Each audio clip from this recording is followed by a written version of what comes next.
Hey, what's up guys? This is a nutritionist Ray. In November 2019, I visited Transnistria. The first time I heard of the country, I felt it's amazing because it's a country that doesn't even exist on maps. Transnistria is an independent country in Moldova, which got independent from USSR. Transnistria had a referendum 3 times to join Russia, but got rejected all 3 times.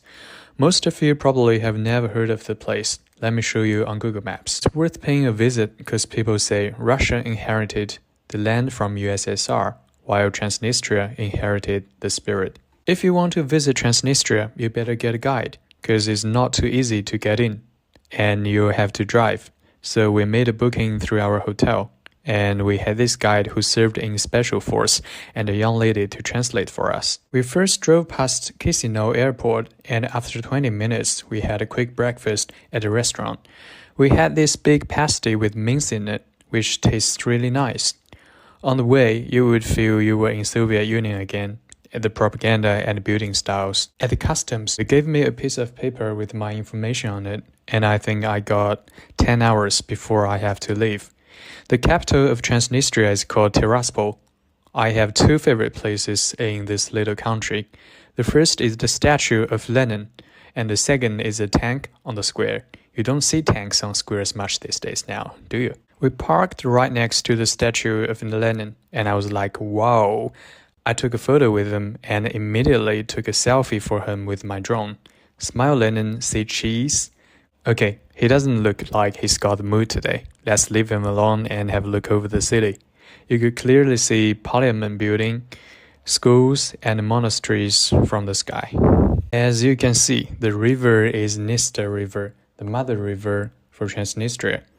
There aren't too many big buildings in this country, and the busy street is right in the view. It's about 1 kilometer long, and that's it. While I was flying the drone, my mates suddenly stopped talking. I turned my head and saw a soldier walking towards me with a rifle on his back, and this almost scared the shit out of me. I was just about to say Divalish Ula, because I think I get caught. He just walked past by and nothing happened. Yet it's my comrade. I saw some pics on my drone on its way back and realized we are right next to a barrack. No wonder why there are so many soldiers everywhere. We then went to the Memorial of Glory, the tank square, which is a decommissioned T-34 tank. You know, boys always like big toys, right?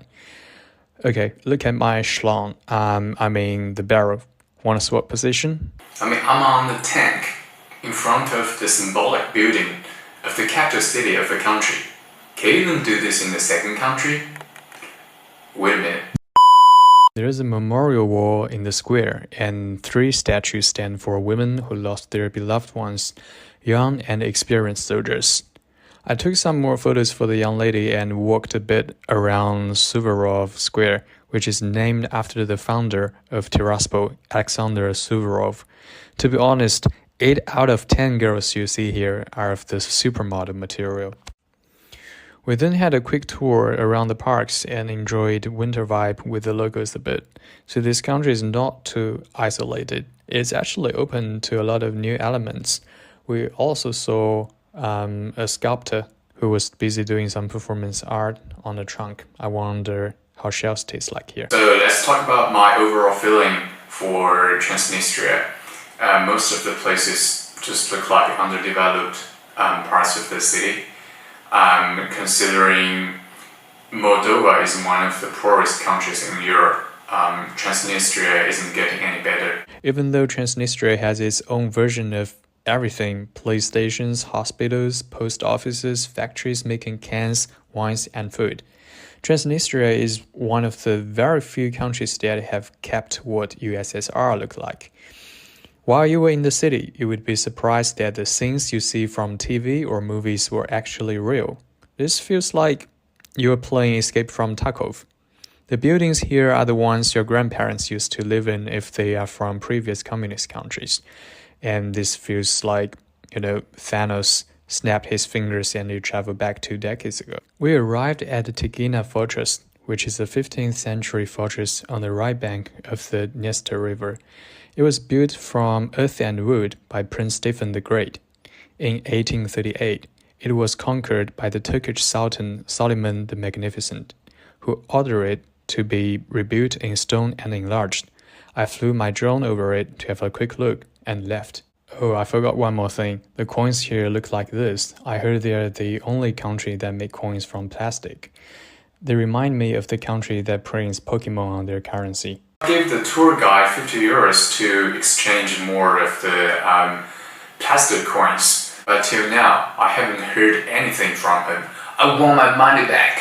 If you like my video, please subscribe my channel. Thank you.